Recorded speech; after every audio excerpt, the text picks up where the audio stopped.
आता बातमी आहे नांदेडच्या नायगावमधून। नांदेड जिल्ह्यातील नायगाव तालुका येथील गडगा शिवारात गुप्तधनाच्या शोधात असलेल्या टोळीला पोलिसांनी रंगेहात अटक केली। प्राचीन महादेव मंदिराच्या परिसरात 7 जणांची टोळी गुप्तधनासाठी खड्डा खोदत असल्याची माहिती पोलिसांना मिळाली होती। या माहितीच्या आधारे नायगाव पोलीस ठाणे यांच्या पथकाने तात्काळ धाड टाकली। कारवाई दरम्यान 7ही जणांना घटनास्थळावरून अटक करण्यात आली। आरोपींकडून एक कार तसेच इतर साहित्य जप्त करण्यात आले आहे।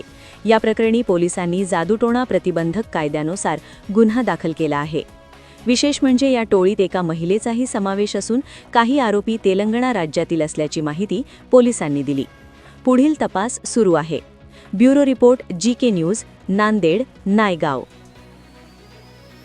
27 आणि 28च्या मध्यरात्री आम्हाला गोपनीय माहितीकाराकडून माहिती मिळाली होती की नायगाव तालुक्यातील गडगा या गावाजवळ काही जण गुप्तधन काढण्यासाठी येणार आहेत।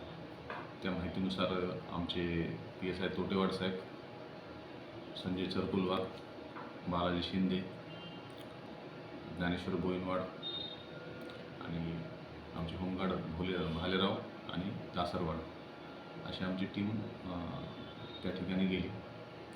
सदर ठिकाणी आम्ही सापळा लावून सर्वांना ताब्यात घेतलं। त्या ठिकाणी त्यांनी एक अंदाजे 1 ते 1.5 फुटाचा खड्डा खांदलेला होता। तिथे पूजेचं सामान, हळदी कुंकू वगैरे पूजेचं सामान पडलेलं होतं आणि त्या ठिकाणी 6 जण आम्हाला ताब्यात मिळाले। 1 जण नंतर पुन्हा त्यांच्यातला आम्हाला मिळून आला। त्यांना आम्ही सगळ्यांना ताब्यात घेतलं आणि त्यांच्याकडे आम्ही चौकशी केली, तुम्ही इथे कशासाठी आला होता म्हणून। तर त्यांनी चौकशीमध्ये सांगितलं की या ठिकाणी गुप्तधन आहे अशी आम्हाला माहिती मिळाली होती। त्यानुसार आम्ही तांत्रिकाच्या मदतीनं इथे गुप्तधन शोधण्यासाठी आलो होतो। सर्वांना आम्ही ताब्यात घेतलं आणि त्यांच्यावर महाराष्ट्र जादूटोणा प्रतिबंधक कायदा कलम 3 प्रमाणे गुन्हा दाखल करण्यात आलेला आहे। सदर गुन्ह्याचा तपास PSI तोटेवाड साहेब करत आहेत। काही साहित्य त्या ठिकाणी तेथील पूजेचं साहित्य, एक पांढरं कापड होतं, एक ड्रम होता आणि गाडी होती त्यांनी घटनास्थळी येण्यासाठी वापरलेली। सदरचं सगळं साहित्य ताब्यात घेतलं। एर्टिगा गाडी होती। अंदाजे 6 लाखाचा मुद्देमाल ताब्यात घेतलेला आहे।